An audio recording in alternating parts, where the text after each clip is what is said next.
इस मौजू पे हम बात करेंगे कि हम बच्चों से अपना रिलेशन किस तरह से मजबूत कर सकते हैं और बच्चे किस तरह हमें इज्जत दे सकते हैं। तो जी हाँ, ये बताइए आप मुझे कि आजकल बच्चे माँ बाप को रिस्पेक्ट क्यों नहीं देते, या उनकी बात क्यों नहीं समझते, या उनसे इतनी बहस क्यों करते हैं? क्योंकि उन्हें सिखाया जा रहा होता है कि बोलो, अपनी बात का इज़हार करो, और जब बच्चे इज़हार करते हैं तो पेरेंट्स होते हैं वो बहस कर रहे हैं।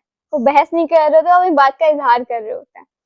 बच्चे सिर्फ और सिर्फ माँ बाप को इरिटेट कर रहे होते हैं अपनी बात मनवाने के लिए, और ऐसा सवाल करते हैं कि माँ बाप इरिटेट हो जाते हैं, गुस्से में आ जाते हैं और उनको डांटना शुरू कर देते हैं। यानी बच्चों को वो कहेंगे पढ़ो, तो बच्चे इससे उल्टी बात करेंगे कि माँ बाप को गुस्सा आ जाए। तो मतलब अगर वो कोई उल्टी बात करे, हम उन्हें सीधा जवाब नहीं दे सकते। नहीं। मैं तो पेरेंट्स से गलती है ना, अगर वो कोई सवाल कर रहा है तो आप क्यों मतलब इरिटेट हो रहे हैं? अगर बच्चे को पता है कि आप इस चीज़ से इरिटेट हो रहे हैं, तो वो फिर तो करेगा, क्यों?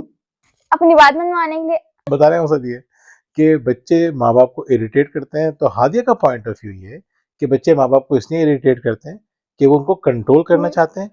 कंट्रोल कर लेंगे तो अपनी बात मनवा लेंगे। मनवा तो आपकी लेंगे। अच्छी बात है ये। नहीं, अच्छी बात नहीं है, लेकिन ये आजकल के बच्चों का तरीका है। इस तरीके को अगर आप हैंडल करना चाहते हैं, बच्चा इरिटेट कर रहा है, इरिटेट हुए बगैर उनके सवालात पे गौर करना चाहिए और उनको जवाब देना चाहिए।